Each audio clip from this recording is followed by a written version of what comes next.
I am Dr. Nandita Kaushal, Senior Assistant Professor in the Department of Public Administration, University of Lucknow, Uttar Pradesh. I am going to present before you the modules, objectives and types of public policy. The objective of this unit is to discuss the significance of public policy in our democratic country. Role of public policy, importance of public policy, types of public policies. Starting with the introduction, the significance of public policy is that it is the oxygen for growth and development of our country and its people. Good policies take our country to great heights, and without a detailed policy, no goals of a country and its government can ever be achieved.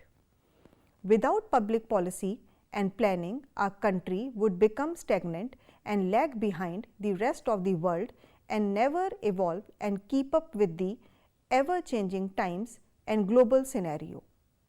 Policy studies are therefore of utmost importance as it helps scholars, administrators, politicians and political scientists to analyze every policy in depth and its pros and cons and help to improve its choices, formulations, implementation and feedback process immensely and help it be at par with its contemporaries.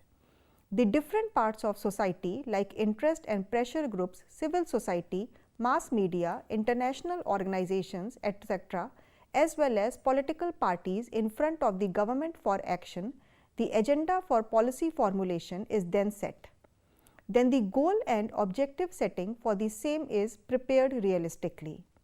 It is then passed to enact a law by the legislature and give it legal status and authority to carry out its duties. And then the strategy of implementation is devised as well as the machinery needed to do the same.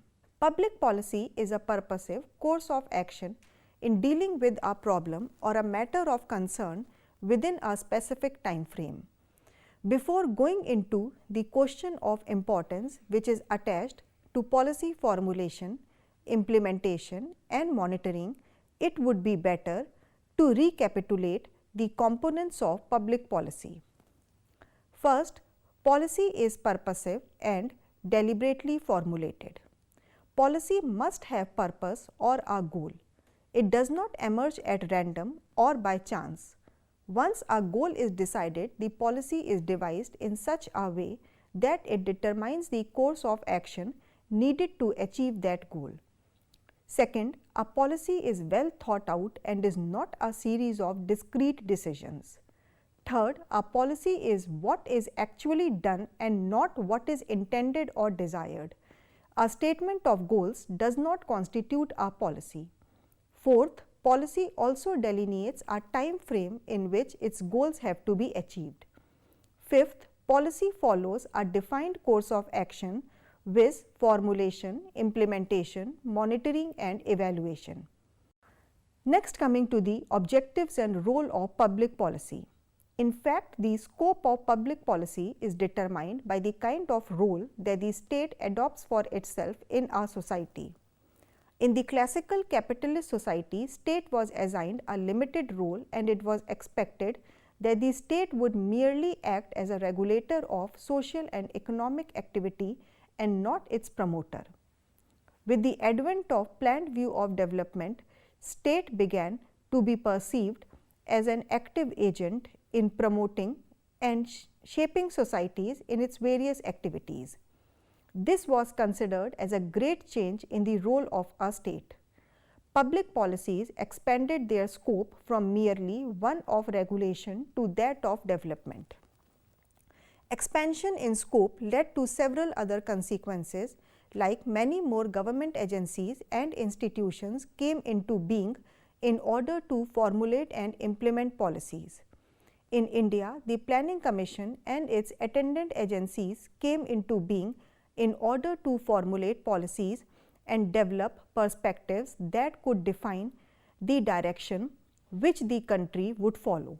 Public policy plays an important role in socio-economic development of our country.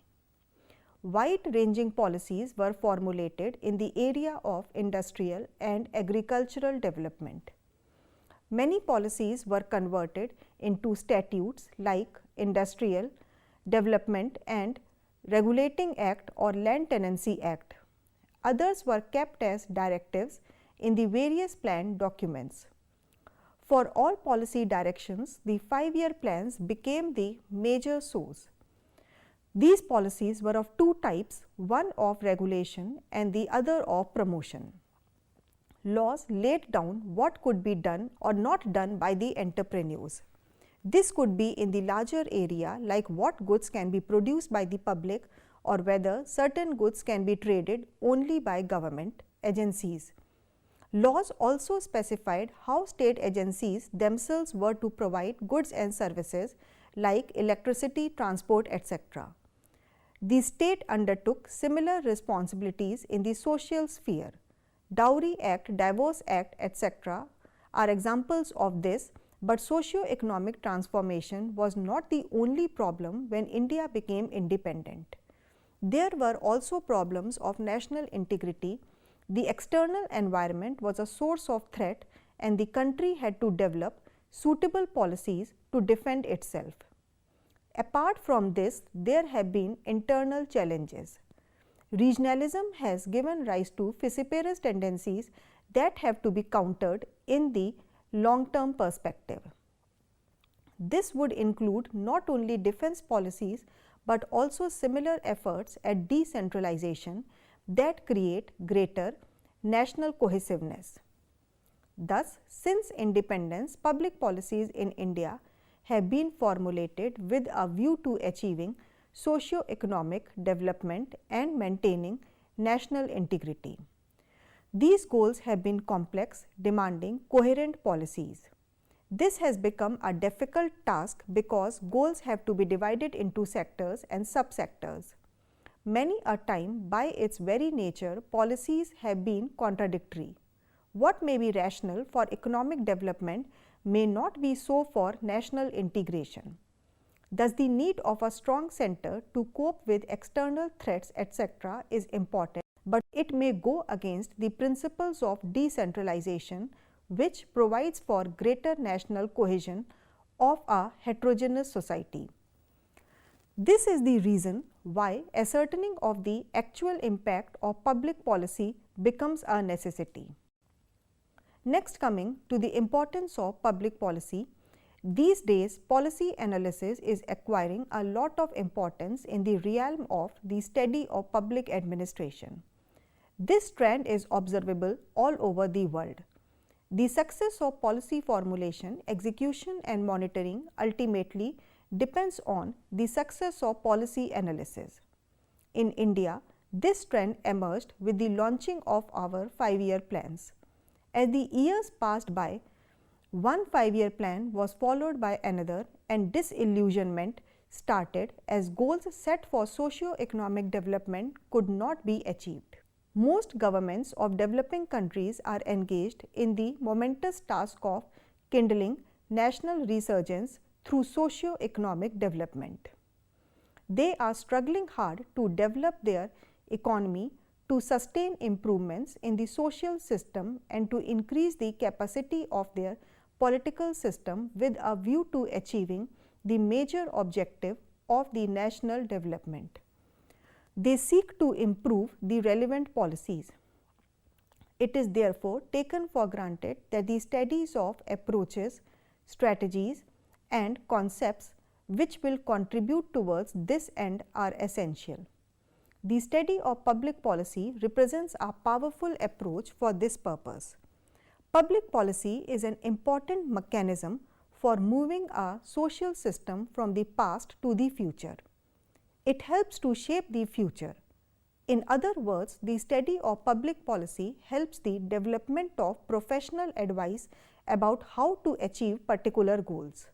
Public policy can also be an important issue for political and administrative machinery in order to ensure that governments select and adopt appropriate policies. The study of public policy has much to offer to the development of administration in different sectors of the economy. It will enable the administration to engage in such issues as are of public importance and are concerned with the transformation of values into public policy making and demanding the meaningful actions of public servants. The social scientists, especially political scientists, manifest concern with what governments should do with appropriate public policy. They contend that political science cannot be silent or impotent on current social and political problems, and that political scientists and academics in public administration have a moral obligation to put forward a particular policy on a particular problem. They should advance the level of political knowledge and improve the quality of public policy in whatever ways they think best. Notwithstanding the fact that substantial disagreement exists in society over what constitutes appropriate policies. Public policy improves the democratic or political capacities of people and not simply the efficiency and effectiveness of delivery of goods and services. A study of the policy formulation processes may help to gain greater knowledge and understanding of the complexities of the interacting social, economic and political processes and their implications for society. Policy may be viewed either as a dependent or an independent variable.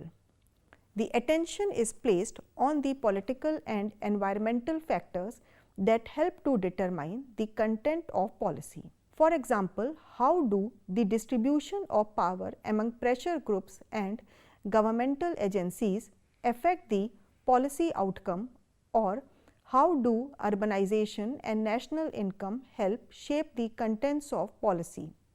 If public policy is viewed as an independent variable, the focus shifts to the impact of policy on the political system and the environment. Then the question arises as to what effect policy has on social welfare. How does it influence future policy choices or mobilize support for the political system? Factual knowledge about the policy making process and its outcomes is a prerequisite for prescribing oil and dealing with societal problems. Normatively, many political and administrative authorities believe that the study of public policy should be directed towards ensuring that governments adopt appropriate policies to attain certain desirable social goals. They reject the notion that policy analysis should strive to be value-free, contending that political science should not and cannot remain politically neutral or silent on vital contemporary social, economic or political problems. They want to improve the quality of public policy in ways they desire, notwithstanding the fact that substantial disagreement may exist in society over what constitutes desirable or the appropriate goals of policy. Public policy may become an important profession for the students trained in administration, political science, economics, law, environmental studies, business, and other disciplines. These fields constantly interface with government and have a direct stake in the quality and character of public. To the extent that analysis can understand how policy is made, what impacts are derived, and how policy can improve more effective public policy might be formulated. Policymakers have also shown great interest in it because it ultimately helps in improving the effectiveness of policy. Many universities and research institutes are involved in policy analysis. The government provides for a lot of funds in this area. The study of public policy helps to shape the future, which requires new policies and choices. What is trivial today may be of colossal importance in the future. We can understand the future by extrapolation of the present trends. The idea of projecting some key social trends into the future may be of great help in this regard. Our collection of data for these purposes may include changes in population growth rates, education, public health and the like. We can carry the process further by forecasting what these projections might look like after a decade, since people cannot avoid being concerned with the consequences of public policies. Finally, the field of public policy has assumed considerable importance in response to the increasing complexity of the society. It is not only concerned with the description and explanation of the causes and consequences of government activity, but also with the development of scientific knowledge about the forces shaping public policy. The study of public policy helps to understand the social ills of the subject under study. Next, coming to the types of public policies. There are various types of public policies. First, substantive public policies. These are the policies which are concerned with the general welfare and development of the society, like provision of education and employment opportunities, economic stabilization, law and order enforcement, anti-pollution laws, etc. It does not cater to any particular or privileged section of society and have to be formulated dynamically, keeping in mind the goals and characteristics of the Constitution and directive principles of state policy, as well as the current and moral claims of society. Second, regulatory public policies. These policies are concerned with regulation of trade, business, safety measures, public utilities, etc., performed by independent organizations working on behalf of the government, Life Insurance Corporation, Reserve Bank of India, Securities Exchange Board of India, state electricity boards, etc. Policies pertaining to these services and organizations rendering these services are known as regulatory policies. Third, distributive public policies. These are the policies meant for specific segments of society, especially the needy ones.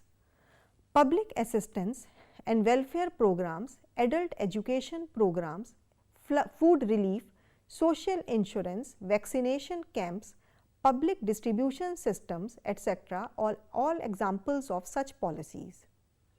Fourth, redistributive public policies.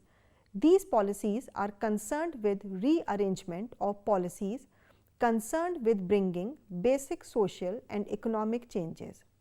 Certain assets and benefits are divided disproportionately amongst certain segments of society, and so those need to be redistributed in such a way that they reach where they are needed and do not lie about in surplus somewhere else. Fifth, capitalization public policies.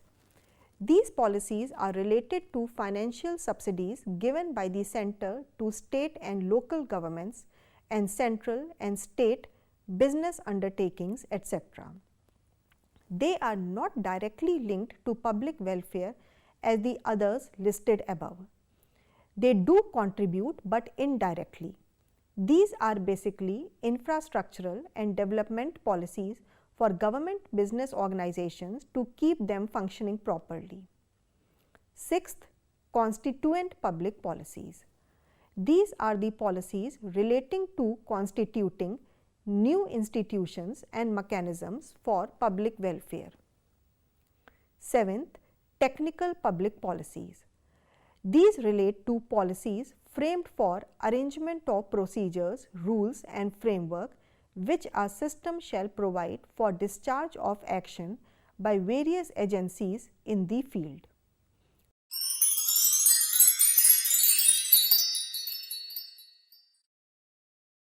Public policy has assumed considerable importance in response to the increasing complexity of the society. Public policy is not only concerned with the description and explanation of the causes and consequences of government activity, but also with the development of scientific knowledge about the forces shaping public policy. The study of public policy helps us to understand the social ills of the subject under study. Harold Laswell commented in 1948 that the ultimate goal of policy making was the progressive democratization of mankind. Parson also opined that it is the clarification, shaping and sharing of values so as to extend and enhance democratization, which still remains the core and vital task of the theory and practice of public policy. Policies do more than effect change in societal conditions. They also hold people together to maintain orderliness in the state. Public policies of our democratic country are important devices and mechanisms for moving our social and economic system from the past to the future. Thus, the significance of public policy as a subject in the academics can be understood. It is clear that public policies are the activities that the government undertakes in order to pursue certain established goals and objectives.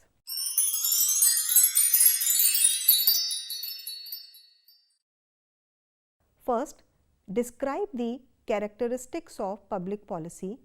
Second, explain the goals of public policy with examples of the Indian public policies. Third, discuss the types of public policies.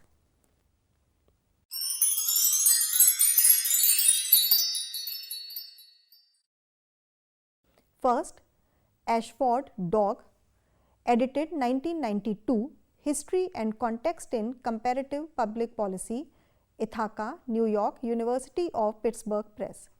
Second is Brewer, Gary D. and Peter D. Leon, 1983, The Foundations of Policy Analysis, Homewood 2, The Dorsey Press. Third is Dahl, Robert and Charles Lindblom, 1976, Politics, Economics and Welfare, New York, Harper.